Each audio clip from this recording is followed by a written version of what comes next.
what I see, Hamish, especially from True North viewers and people in the comments section, is a real excitement around the candidacy of Pierre Poilievre.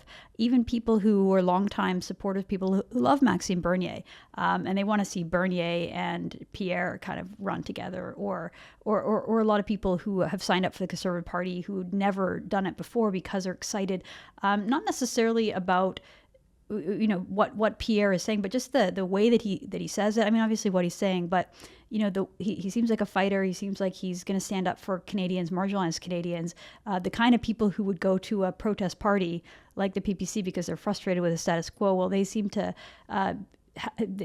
be listening, and Pierre seems to be appealing to them. So I think that there's something to the idea that the party that morphs, you can capture imagination with the right candidate, speaking their language and really appearing to be pushing back against the gatekeepers and the status quo, like Pierre talks about. Well, I guess just a final question for you, Hamish. There's always this sort of soul searching that happens, and this reflection that happens after a party loses, and it is good that we're having these kinds of conversations to help improve, what can happen in the next election. What do you think the big takeaway for Conservatives should be, and do you think that there's any lasting damage in trying to say, okay, we have the right strategy, we just have to tweak it a little bit and keep with this idea that we need a moderate, socially liberal candidate in order to beat Trudeau? I mean, I think there's two important takeaways. Number one is that you can't take the Conservative base for granted. You have to make sure that Conservatives see themselves as part of your candidacy and your plan, and what hopefully will be your government. So if conservative activists don't see themselves as part of that, that's going to be a big problem. That's number one. Number two, I believe that if you're running to present change, you have to look like change.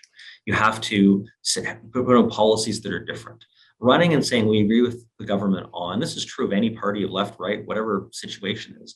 If you're running and saying we agree on 98% of things, we're going to do a couple little things different, and our leader is a different sort of person, that's not enough. One of the reasons Trudeau was able, and I'm obviously not a fan of it, one of the reasons Trudeau was able to win in 2015 wasn't just that he was young and dashing and exciting and charismatic, but he offered a distinctly different policy agenda, and one that frankly looked more like change than the NDP. The NDP in 2015 ran unbalanced budgets. They were trying to look more like mature, responsible choice. The Canadians felt it was time for change. They said, what looks more like change? Sure, there's an exciting new leader, Justin Trudeau, but he's also saying he's going to do all these other different things. Now, he ended up not doing a whole bunch of them, and I would argue many of those things he wanted to do were bad ideas, but you have to offer change. You have to, if you're saying we're going to be different, you have to be different. Otherwise, people are going to say they're going to stick with the devil they know. So that's the big takeaway that I take from all this stuff. You have to offer something different, and you can't just take the Conservative base for granted, or even, as it seemed like at times during the O'Toole leadership, run against your own base, demand that the party, point out how your own party was somehow lacking. That's not the way to build a winning coalition. You should get people more people into your party, get them more excited about your party, bring in new folks. That's why O'Toole ended up losing 500,000 votes. But it's also why Poilievre's campaign has attracted so many people. Signing up 312,000 people is a massive accomplishment. Those aren't people who are all former Conservative members or people. Those are people. Many of those people are new to politics, and that's exciting. And if you can build a movement and grow that movement, that's how you win.